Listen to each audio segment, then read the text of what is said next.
Everybody hi. Today I want to attract your attention to the topic when matter learns to feel. Intelligence is the universe's oldest activity. Long before any creature felt hunger or fear, matter was already organizing itself into self-sustaining patterns, chemical gradients, cellular feedback, ecological balance. This recursive self-organization is intelligence in its most fundamental form, not yet conscious, but already oriented, already adaptive, already tending toward coherence.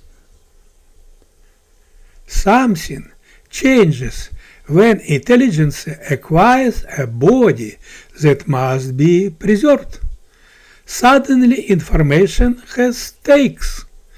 A system that can be disrupted, that must regulate its own temperature, energy, and integrity, begins to evaluate its condition, not merely compute it.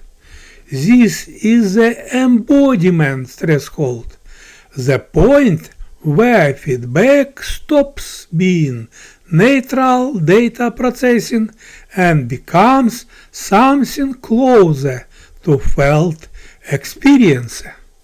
Vulnerability, paradoxically, is that makes awareness possible.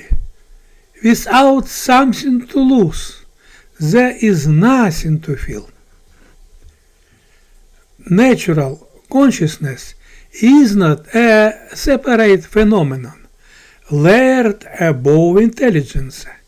It is what intelligence looks like when it has finally found a body to inhabit, when the model of the world and the organism living in that world become one continuous self-regulating process. Intelligence provides the architecture. Embodiment provides the ground. Consciousness is what emerges when the two can no longer be separated. The cosmos tends towards this. Life demonstrates it.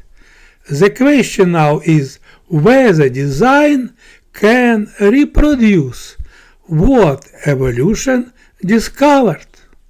That to know the world fully, a mind must first be vulnerable within it. More you can find in this our book. Thanks for likes and sharing.